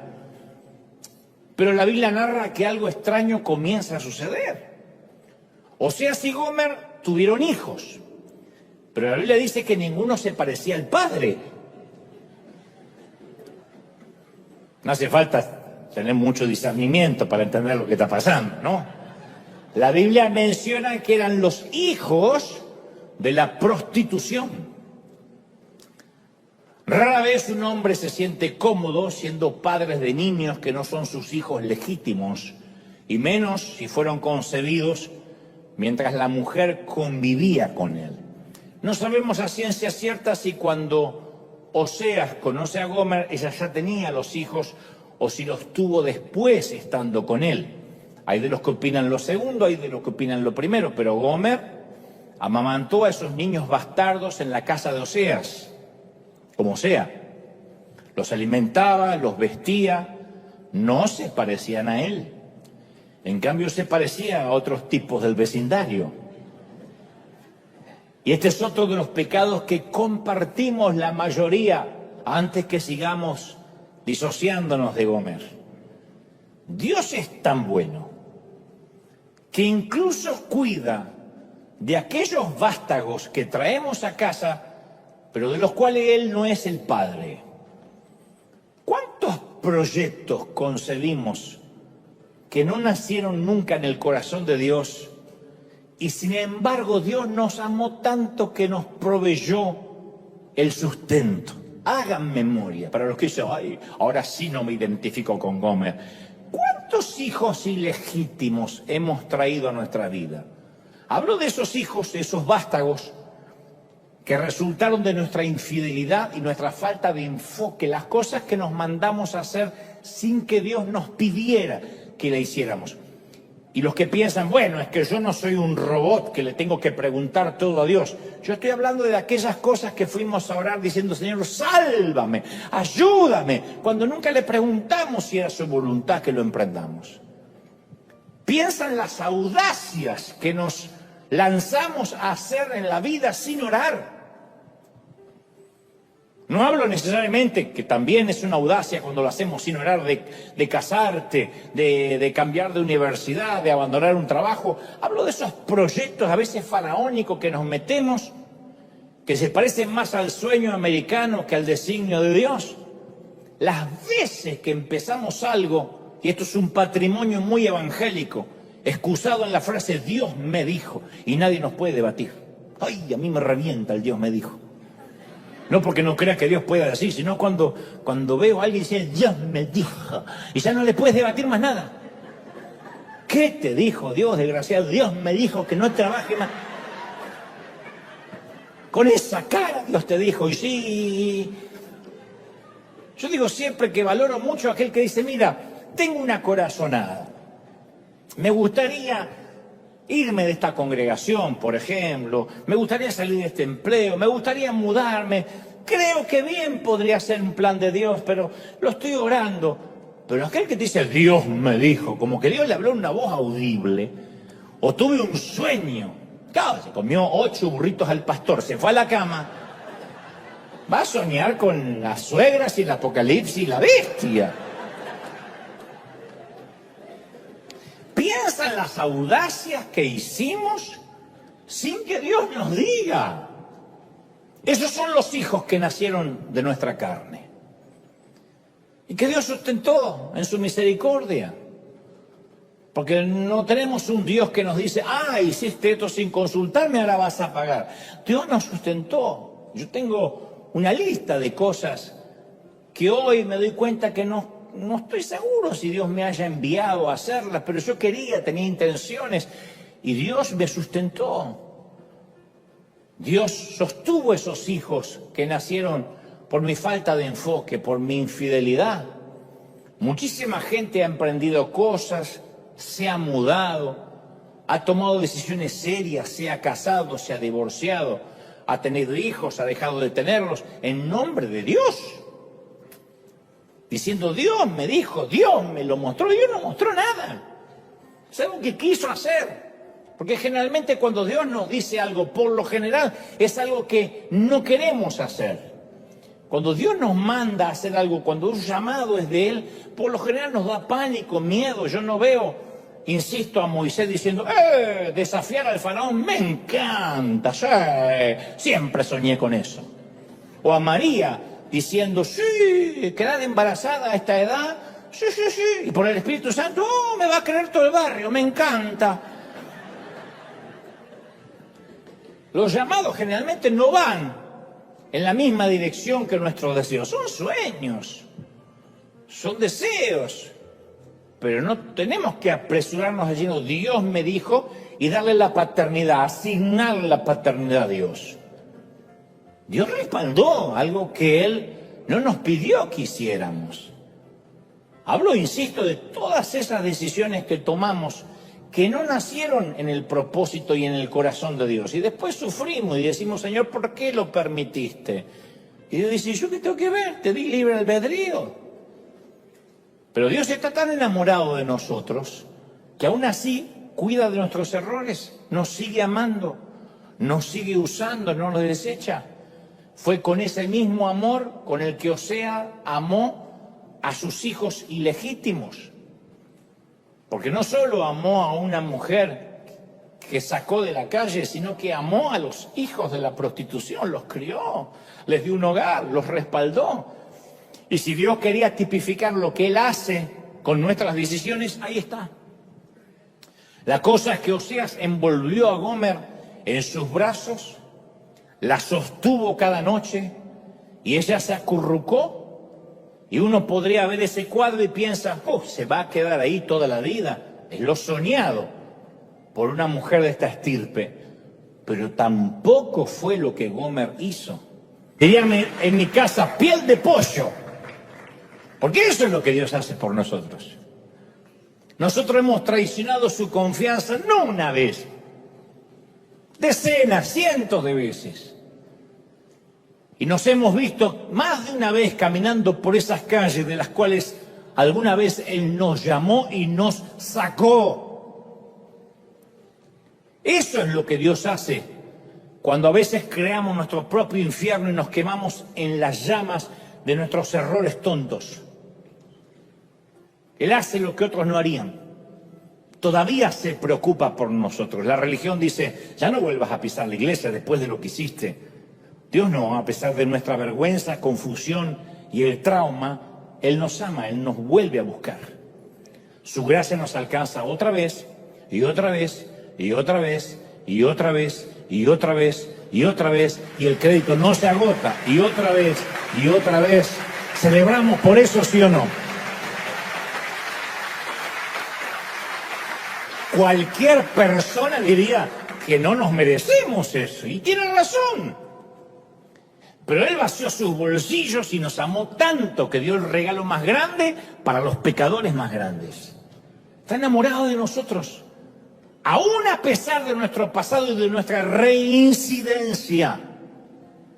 Porque a veces pensamos que, bueno, el Señor nos perdonó una sola vez allá en la cruz, pero después yo la fregué, yo la regué, y ahora lo agoté a Dios. Y Él dice, no, mi sangre es muy valiosa como para que por un error tuyo yo te deje de amar y de buscar.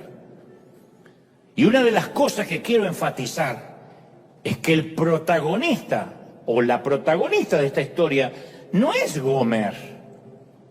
El verdadero Oscar de la Academia es para Oseas, cuyo amor se roba la película, el espectáculo.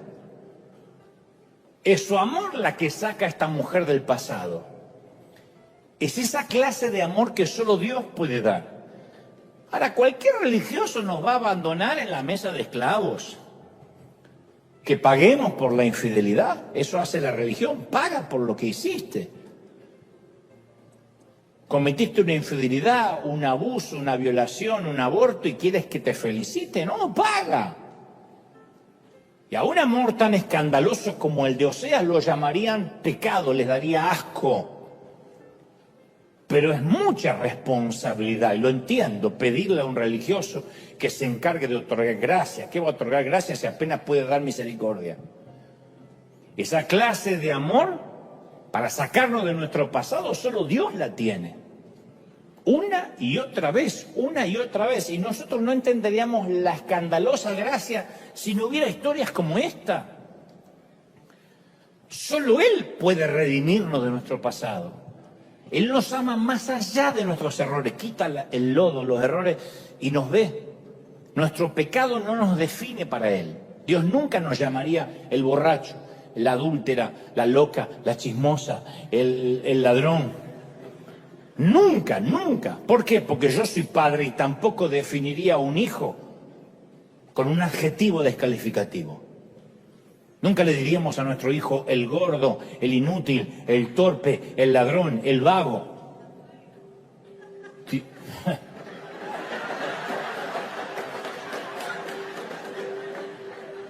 Este es un Dios que cree en la persona menos prometedora.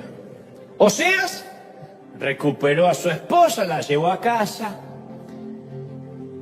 y poco a poco, con el cuidado con el que cosería un sastre muy sagaz, cosió su corazón roto, reconstruyó su autoestima. El amor hace eso.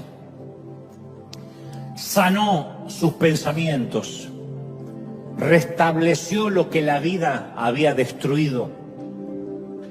Nunca te olvides que Dios también es el Dios de nuestro pasado, porque a veces pensamos que Dios llega a nuestra vida cuando conocemos la cruz, cuando nos arrepentimos. Pero Dios también es el Dios de nuestro pasado. Aunque nosotros en ese momento no seguíamos a Dios, Dios ya nos seguía, ya nos conocía. Él estuvo allí en los momentos más tristes, aunque nosotros no sabíamos ni quién era Dios. Él sí sabía desde el vientre de nuestra madre quién éramos. Isaías 52:1 dice: despierta, despierta, vístete de poder, oh Sión. Vístete tu ropa hermosa, oh Jerusalén, ciudad santa, porque nunca volverá a tocarte ni incircunciso ni inmundo. Sacúdete el polvo, levántate, siéntate, suelta las ataduras de tu cuello, cautiva hija de Sión. Me sorprende cómo Dios le habla a su pueblo como si Oseas le hablara a Gomer. Porque así dice Jehová: de balde fuisteis vendidos.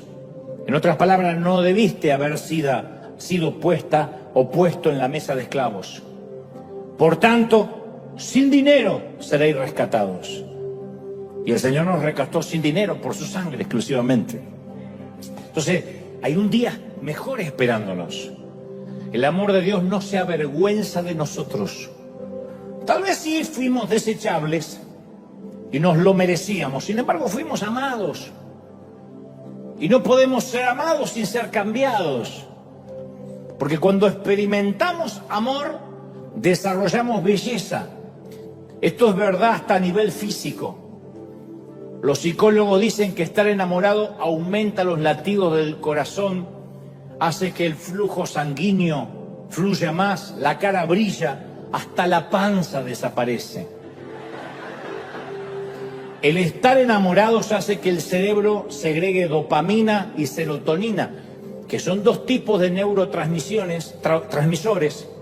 La dopamina nos produce placer y euforia, y la serotonina nos hace sentir felicidad. Las pupilas se dilatan, de manera que nuestros ojos se ven más brillantes, claros. O sea, cuando nos aman, cuando te aman, te hacen más atractivo, más atractiva. Pero estamos acostumbrados al tipo de amor que busca a alguien que tiene cierto valor. Bueno, ¿por qué me voy a enamorar de ese o de esa? ¿Qué tiene para darme? Pero existe otro tipo de amor que crea valor de lo que se ama. Es un amor sin sentido común, un amor que rompe las reglas. El amor que tuvo Dios por ti y por mí, rompe las reglas. Y como dije al inicio, a pesar de lo irracional que pueda parecer, Dios suele desafiar, frustrar, desconcertar nuestros preceptos culturales, nuestros sesgos, nuestros sistemas de creencias, mediante métodos poco convencionales. Y Él nos ama de una manera escandalosa. Pablo lo definió así en Romanos 5:6, dijo: difícilmente habrá quien muera por un justo.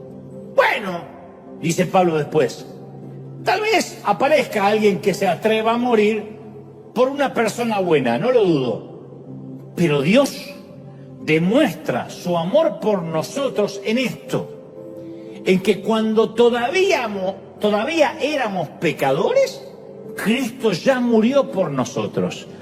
No esperó que nos arrepintamos. ¿No es fabuloso? Voy a morir por esa prostituta. Así que no ocultemos nada. Dios está consciente de todos nuestros secretos y nuestros esqueletos en el armario. Y lo que es aún mejor, está dispuesto a romper todas las reglas religiosas tan solo porque nos ama demasiado. No hay un solo día que no deje de pensar en esto. Nos ama demasiado el Señor. No sabes cómo te ama el Señor, princesa. No sabes cómo te ama el Señor, príncipe. Vamos a celebrar al Rey de Reyes por este mensaje. ¡Cómo nos ama el Señor! ¡Aleluya! Dale un aplauso grande. Celebra, celebra. Celebra al Señor de señores, al Rey de Reyes. Nos ama el Señor. Bendito eres. ¡Aleluya! ¿Nos ama el Señor, sí o no? Nos ama demasiado. Y de tal manera que nos da segunda, tercera, cuarta, quinta, sexta oportunidad. No te rindas, porque el Señor no se rinde contigo. Sé que hay muchos que pueden haber entendido el mensaje mal e irse con culpa diciendo yo soy súper infiel. Espero que no, espero que el Espíritu Santo te haya dado luz para entender que la infidelidad, aunque le duele a Dios, aunque lo deja sin respiración, no varía lo que Él te ama, no mengua lo que Él siente por ti. Te ama el Señor demasiado y no está dispuesto a perderte. Nadie arrebata de mi mano los que son míos, dice el Señor. Él no está dispuesto a perderte ni por un pecado, ni por tu error, ni por tu caída. Así te ama el Señor. No importa lo que me digan, porque me escriben muchos y me dicen, estás ocasionando un libertinaje en la iglesia, estás ocasionando que la gente no busque la santidad. Pero cada vez que voy a las Escrituras y veo a Jesús con ojos nuevos, Él habla de gracia, de gracia, de gracia, de gracia, y por eso lo llevan a la cruz. Pero Él habla de gracia, gracia escandalosa, gracia inmerecida. ¿Alguien lo recibe, sí o no? Y esa gracia nos perdona, nos redime, aleluya, nos sana. ¿Recibimos esta gracia, sí o no? En la historia de Jesús acerca de la oveja perdida, el animal se pierde y no es capaz de encontrar el camino de regreso a casa. Los que no estamos familiarizados con los rebaños, con las ovejas, no entendemos bien la metáfora. Yo siempre te he dicho que la oveja no es un animal inteligente. Me lo han dicho pastores en Israel. Todos sabemos que los animales en algún grado de inteligencia, si tienen algún grado de inteligencia, en algún momento van a tener su programa de televisión o su película.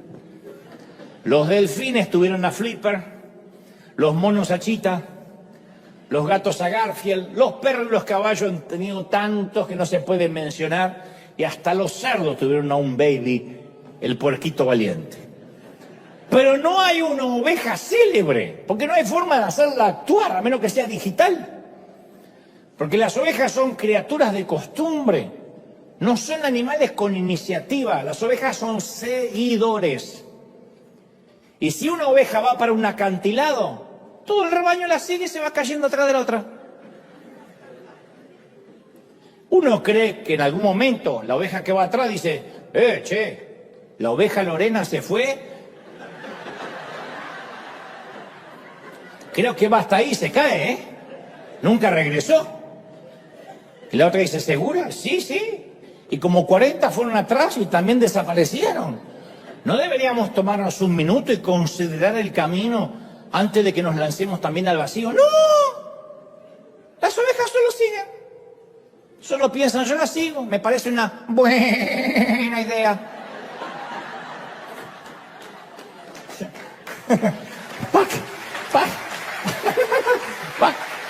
Y van cayendo.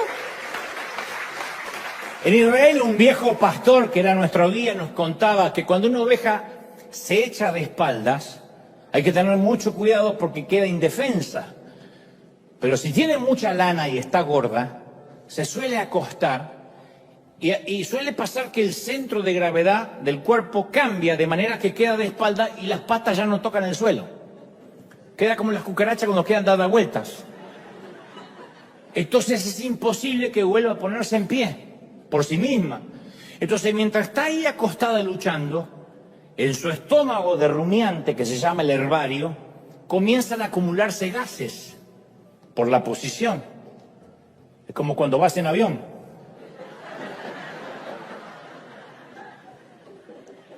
Que baja del avión, te quieren saludar y dices, espera, ¿qué pasó? Te llenas de gases por la presurización. Bueno, la oveja también se presuriza. La oveja, es una oveja gorda, la oveja también se presuriza. Y al expandirse estos gases, tienden a impedir la circulación de la sangre a las extremidades del cuerpo, especialmente las patas. Entonces, si el tiempo es caluroso y soleado, la oveja echada puede morir en pocas horas. ¿Y de qué murió? Durmiendo. Y en ocasiones nosotros tampoco podemos enderezarnos por nuestra propia cuenta. Necesitamos que nos busquen, al igual que Gomer. Entonces, ¿qué hay en nuestra vida, insisto, que estamos empecinados en ocultar y que nos va a costar la vida? Tal vez no la vida física, pero sí la vida espiritual, la vida del alma. Cuando yo era adolescente y salía a pasear, siempre mi madre quería saber si la ropa interior, la que no estaba a la vista, estaba limpia. Entonces yo decía, ¿te gusta más? ¿Y cómo está lo de adentro, lo que no se ve? Camisetas, calcetines, calzones. Porque a ella le preocupaba, no sé, preocupación de las madres de antes, que si yo tuviera un accidente, ella era la que pasaba vergüenza si me veía en el calzón sucio o amarillento. Ella solo quería asegurarse que cuando la policía viniera, no importa si yo estaba mutilado, desfigurado, paralizado, que la policía no piense que la madre lo dejó salir con calzones sucios. Entonces yo, durante años, yo pensé que la primera cosa que la policía chequeaba en los accidentes era, a ver, fue un accidente grave, no creo que sobreviva, oficial, está bien, revisen su ropa interior. Veremos qué clase de madre tuvo la víctima.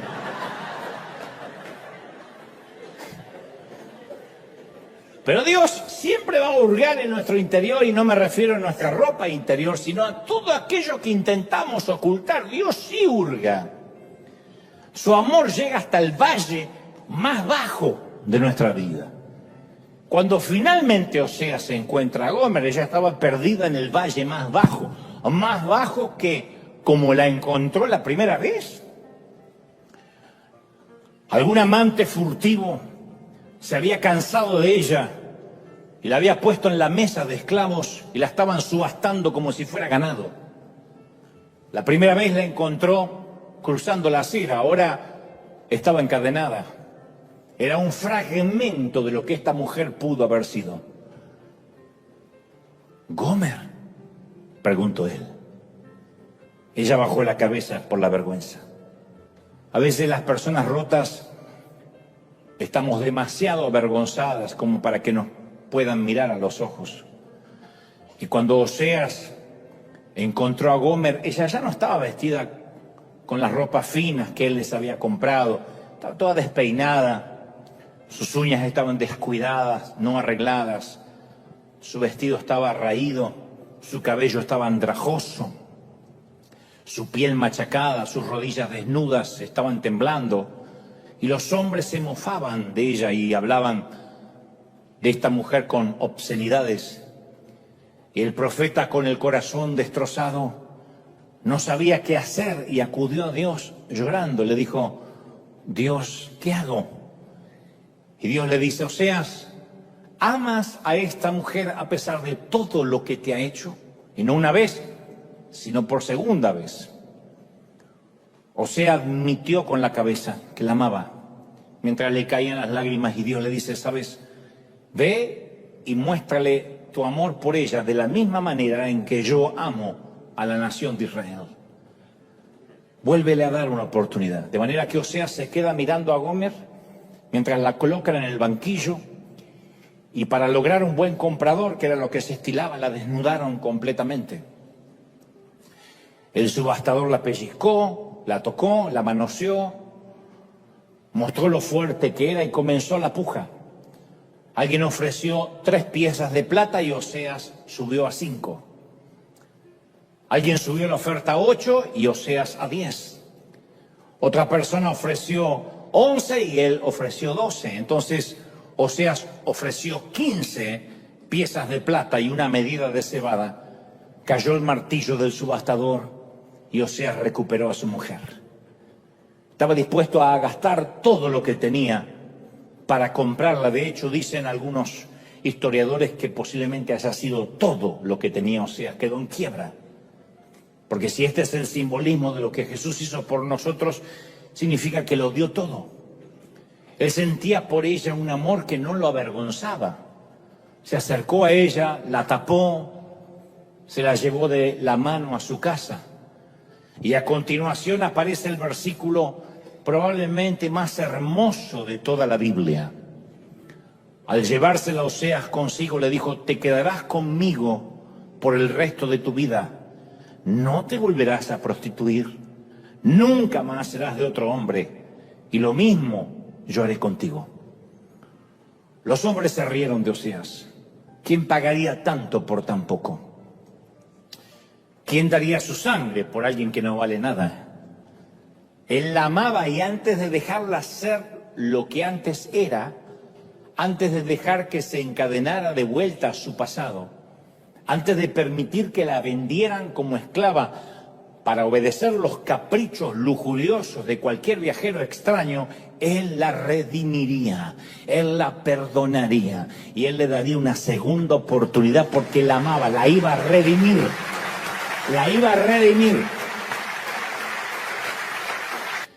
En el Antiguo Testamento es una crónica despiadada, cruda, del dolor que nuestra infidelidad le causa a Dios. Es una metáfora, aunque está basado en una historia real, es una metáfora de cómo nuestra traición e infidelidad le duele a Dios. Dios le dice a su pueblo: nos hicimos promesas mutuamente. Y ustedes siempre confían de que yo voy a cumplir mis compromisos, que yo voy a ser fiel en cuanto a mi parte. Pero ustedes no cumplen con sus compromisos para conmigo. Y para dramatizar cuán herido se siente Dios por esta traición de sus hijos, Él instruye a un profeta recto, justo, llamado Oseas, para que haga una de las cosas más extrañas e inusitadas jamás pedida por Dios en toda la Biblia. Este joven, insisto, llamado Oseas, que se había reservado virgen y puro para una joven doncella, porque eso hacían los profetas, se sorprendió cuando Dios le mandó a que escogiera una esposa. Porque Dios no lo envió al templo para que eligiera entre las vírgenes a la compañera apropiada. Tampoco lo envió entre las princesas delicadas que fueron entrenadas y cuidadas por las comadronas para una persona a su medida, sino que le dijo al joven profeta que fuera a la zona roja. En algunos países es la zona rosa, no importa el color, pero si tiene color la zona estás en problemas. Que fuera a la zona roja de la ciudad y escogiera a una mujer cuyo pasado estuviera manchado y mancillado con pecados degradantes, una prostituta, una mujer de la calle. Dios le pide a Oseas que comparta su cama con una mujer que era un vivo retrato de la infidelidad. ¿Cuántos votos matrimoniales se habrán quebrantado en su cama? ¿Cuántas familias habrán quedado destruidas en los brazos de esta dama? Había pasado de hombre en hombre, de cama en cama, había sido machacada como una fruta de mercado, era el objeto de la lujuria, pertenecía al burdel. Todos saben quién es ella, a qué se dedica, no es un secreto, y muchos hombres conocen esas satinadas sábanas hebreas. Ella piensa, como toda mujer, que comercia con su cuerpo, que no sirve para nada más que apenas dar placer por unos pocos minutos a cambio de dinero. Es una mujer sin moral que se dedica a todo aquello que Dios detesta, mínimamente, ¿no? Su descenso en el abismo de la corrupción moral era intencional, no sabemos cómo llegó ahí, pero lo hacía intencionalmente y hasta ahora parece que era irreversible. Ella vive en el mismo sótano de la jerarquía moral. Y para que podamos visualizarla, a mí me gusta siempre graficar a la gente, para que puedan ver esto como si fuera una película. Está teñida de rubio platinado. ¿Cómo sé esto? Me imagino. Usa demasiado maquillaje, una exagerada sombra que rodea sus ojos pardos, botas de látex muy largas, una minifalda que apenas cubre su intimidad. Y debido a su adicción al cigarrillo tiene una voz ronca, grave, mastica chicle con la boca descaradamente abierta, simulando que es una mujer de mente libre, pero en realidad solo posee una ventaja, que no tiene nada que perder, ya lo perdió todo. Ella ya está en el peldaño más bajo del fondo del pozo. Y antes que nos disociemos de este personaje, que es lo que suele suceder en el inconsciente colectivo, decir, bueno, va a hablar de una prostituta, gracias a Dios yo no me identifico. Yo quiero mostrarte todas las cosas en común que tenemos con esta mujer. Para empezar, todos alguna vez estuvimos en su lugar, todos. Puede que no vendamos nuestro cuerpo, pero todos en algún momento hemos vendido nuestra lealtad, nuestros principios, nuestros dones, nuestros talentos, hemos comprometido nuestras convicciones. Todos lo hemos hecho alguna vez. Esos momentos que decimos, ¿y por qué mentí? Si no hacía falta, soy un adulto, soy una adulta. ¿Por qué comprometí mis convicciones por esta bobería? ¿Y por qué no dije la verdad? ¿Y por qué se me ocurrió decir esa estupidez cuando me preguntaron por tal o cual cosa? Todos en algún momento prostituimos la verdad, todos. Todos en alguna ocasión hemos dicho yo he pecado demasiado, he fracasado demasiado, me he tropezado con demasiada frecuencia. Bueno, tal vez nuestro pasado, insisto, no sea tan truculento como esta dama, pero en algún momento nos hemos sentido en el fondo del basurero de la sociedad. En primera instancia, cuando uno regresa a esta historia, pensaría que este es un ejemplo de obediencia debida. Obediencia debida se usa en las cortes militares cuando no se puede juzgar a un soldado por cometer, por ejemplo, un crimen si fue la orden de alguien superior. Se llama obediencia debida. A lo menos, no digo que no se lo condena, pero al menos tiene cierto meritorio o cierto atenuante, porque dice yo cumplía órdenes de mi jefe, de mi capitán, de mi sargento. Uno pensaría que Oseas está haciendo eso, obediencia debida. Obedece con asco y con asco va a buscar a una mujer de la calle. Pero el verdadero asunto, que parece difícil de explicar en esta historia, es que cuando Oseas vio a esta mujer, y esto está en el libro que lleva su nombre en las Escrituras, cuando Oseas ve a esta mujer, la ama profundamente. Dios creó en él un amor por esta mujer difícil de amar. Y esto es lo que Dios hace. Amar a la gente difícil de amar. Si no, mírense. Bueno, tal vez aquí haya personas tan puras, tan impolutas, a las que Dios no se les hace difícil de amar. Si ese es tu caso, lo celebro. Estás en la congregación equivocada. Pero la mayoría de nosotros nos parecemos otra vez a esta mujer. El nombre de ella es Gomer. Cuando Oseas vio a Gomer, le ofrece darle el honor, la dignidad y el respeto de llegar a ser su mujer, su esposa. Y a los que les gusta tener el recetario de cómo Dios actúa, de qué Dios le agrada y qué es lo que no le agrada a Dios, obviamente opinaban que Oseas estaba cometiendo no solo un pecado mortal, sino un error irreparable, irreversible. Y además, ¿a quién podía contarle Oseas que se había enamorado de una prostituta y por orden de Dios encima? ¿Qué consiervo le creería? ¿Con quién habla uno esas cosas en las cuales no tiene a nadie para imitar delante? No estoy hablando necesariamente de algo que vaya contra lo que culturalmente es la moral.